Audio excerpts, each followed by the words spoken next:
seguimos en el tema porque, como veían, el presidente Alberto Fernández habló de triunfo y, bueno, luego de perder las mayorías en el Senado y cómo queda este nuevo panorama en el Congreso Nacional. Vamos a recibir a nuestro periodista y analista internacional, Claudio Fantini. Buen mediodía. ¿Qué tal? Un gusto saludarte, Natalia. ¿Cómo estás, Claudio? ¿Todo bien? Todo bien. Bueno, ¿qué significa el resultado de estas elecciones y qué cambios se pueden esperar tanto para el gobierno como para la oposición? Bueno, los cambios en el gobierno todavía son enigmáticos porque anoche hubo dos Alberto Fernández apareciendo en las pantallas y hablando a los argentinos.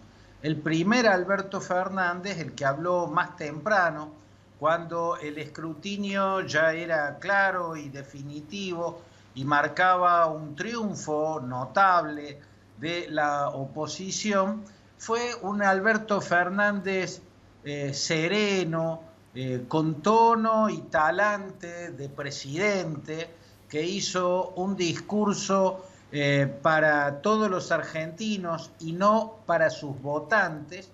Ese Alberto Fernández que habló a primeras horas de la noche de ayer, digamos que tendió puentes a la oposición, prometió o esbozó 2 años que restan en su mandato a ser transitados en calma, con diálogo y planificando en diálogo con la oposición o consensuando con la oposición las cuestiones claves, en particular las de la economía. El problema, Natalia, es que un par de horas más tarde apareció en el búnker del Frente de Todos un Alberto Fernández totalmente distinto al que había aparecido un rato antes. Ese otro Alberto Fernández, el segundo de la noche del domingo, era exultante y ya no hablaba con serenidad y con aplomo de presidente, sino que gritaba y describía lo que parecía una victoria del oficialismo. Entonces, ese otro, el segundo, Alberto Fernández, parecía estar transmitiendo desde una dimensión paralela, desde una realidad paralela, porque el triunfo que describía era un triunfo inexistente. El segundo, Alberto Fernández, que apareció anoche, convocó a un festejo triunfal, a un festejo de la victoria para este miércoles en la Plaza de Mayo. Entonces, depende, Natalia, de cuál de los dos Alberto Fernández que vimos los argentinos en la noche de ayer va a ser el que gobierne estos 2 años que restan. Si es el primero, el que habló con tono sereno y con talante de estadista y habló de puentes y diálogo con la oposición, entonces puede ser que estos siguientes 2 años de su gestión se desintoxiquen de odio, los puentes les ganen a las trincheras y sean 2 años en calma, en calma.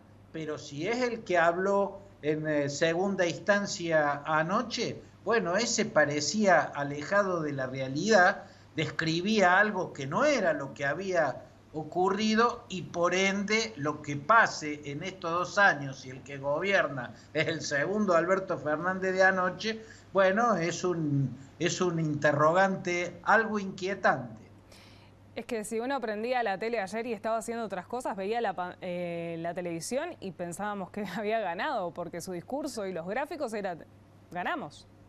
Así es, y eso es grave porque parecía desconectado de la realidad, a diferencia de la grabación que había emitido más temprano, en la que se veía un hombre totalmente consciente de un resultado que clara y contundentemente había sido adverso para su espacio político. Lo único que había mediado entre el primer Alberto Fernández de anoche y el segundo es que en el escrutinio en la provincia de Buenos Aires se había recortado a 1 punto la diferencia que estaba entre 2 y 3 puntos entre Diego Santilli, el candidato opositor, y Victoria Tolosa Paz, la candidata oficialista. Que 2 puntos hayan llevado a un hombre desde la serena reflexión y la invitación al consenso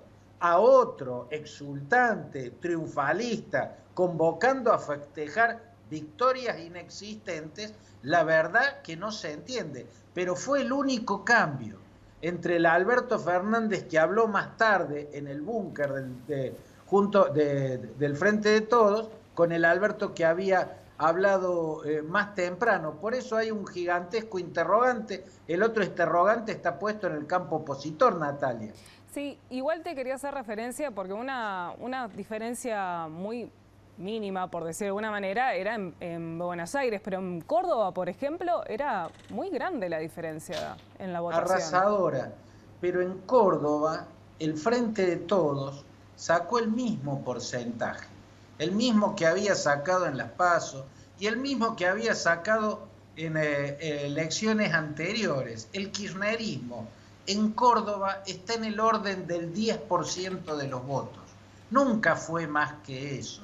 Se esperaba incluso que cayera de ese piso del 10% en esta elección, porque pocos días antes en Buenos Aires, Alberto Fernández había tenido la inmensa negligencia de hablar en contra de Córdoba o de pronunciar frases que sonaron anticordobesas, ¿no? Por eso se pensaba que podía caer más abajo de ese piso del 10%, pero quedó a la vista que el piso del 10% es muy sólido. Acá la gran sorpresa fue el aumento de Juntos por el Cambio, que tuvo un resultado espectacular, y la caída del peronismo cordobés, del que encabeza el gobernador Juan Schiaretti y el intendente Martín Yarlora. Ese peronismo es el que sufrió una caída. Es un peronismo antikirchnerista. En Córdoba, digamos, no cambió demasiado el panorama para el kirchnerismo. Lo que fue muy duro para el kirchnerismo es que recuperaron la provincia de Chaco, donde volvieron a ganar, pero perdieron Neuquén, que la habían ganado en Las PASO, y perdieron en Santa Cruz, que es el bastión hasta simbólico del kirchnerismo y que está gobernado por Alicia Kirchner, la hermana del expresidente fallecido Néstor Kirchner, además de haber perdido La Pampa por primera vez en toda la historia, además de haber perdido por primera vez desde la recuperación de la democracia el quórum en el Senado, y haber perdido, porque aunque sea por un punto, la perdieron, a la provincia de Buenos Aires, ¿no? Habrá que ver cómo este triunfo, con sus aspectos particulares, influye en la oposición. Y yo creo que en la oposición lo que hay que observar bien, y me da la impresión que se empezó a observar anoche, es un eclipse de Macri. Porque Macri había sutil pero visiblemente jugado a favor de un candidato contrario al PRO y enemigo de Rodríguez Larreta, que es el líder del PRO y la figura más importante hoy por hoy del PRO, y de María Eugenia Vidal, la candidata en Buenos Aires. Macri había estado propinando elogios a Javier Milei, el candidato de la derecha dura, el candidato ultraconservador, que se caracteriza por una exacerbación impresionante, por irradiar violencia verbal permanentemente, y que había atacado muy duramente al PRO. Eso de estar coqueteando con Milei y de haber hecho trascender reuniones que Macri había tenido con Milei y trascendieron al público, fue una forma que utilizó Macri para sacarle puntos a Vidal y que esos puntos fueran a Javier Milei. Y efectivamente eso es lo que pasó. Ahora la gran pregunta es cómo va a terminar de digerir Juntos por el Cambio y el PRO en particular, que su fundador, Mauricio Macri, haya jugado en contra de su propia fuerza política para favorecer a un líder ultraconservador y exacerbado como es Javier Milei. Muchísimas gracias, Claudio. Bueno, hay que esperar en estos próximos días si se hace algún movimiento en cuanto al gabinete de Alberto Fernández, ¿no? Así es, hay que esperar, pero él ya había anunciado que no estaba en sus planes hacer modificaciones. Todo dependerá, Natalia, de que en los próximos días descubramos cuál va a ser el Alberto Fernández que va a gobernar estos 2 años que vienen. Si el que habló más temprano, con traje de presidente, o el que habló un par de horas más tarde, como exultante militante de un sector, de una facción política argentina. Muy bien, Claudio. Y hay que esperar si se va a devaluar la moneda, ¿no? Porque también suena eso en la vecina orilla. En principio, lo que está dejando trascender el gobierno es que Martín Guzmán va a seguir en su cargo, que se va a buscar un acuerdo con el Fondo Monetario Internacional y que se va a intentar por todos los medios mantener la política actual, que es una política de mini devaluaciones. Como hoy los mercados recibieron muy bien el resultado de las urnas ayer, bueno, es posible que si Alberto Fernández logra mantenerlos en calma, o sea, si el que viene es el Alberto de ayer que habló más temprano, bueno, tal vez le sea posible mantener la política de mini devaluaciones en vez de dar un gran salto devaluatorio. Muchísimas gracias, Claudio, por este completo análisis. A vos, Natalia. Que pases bien.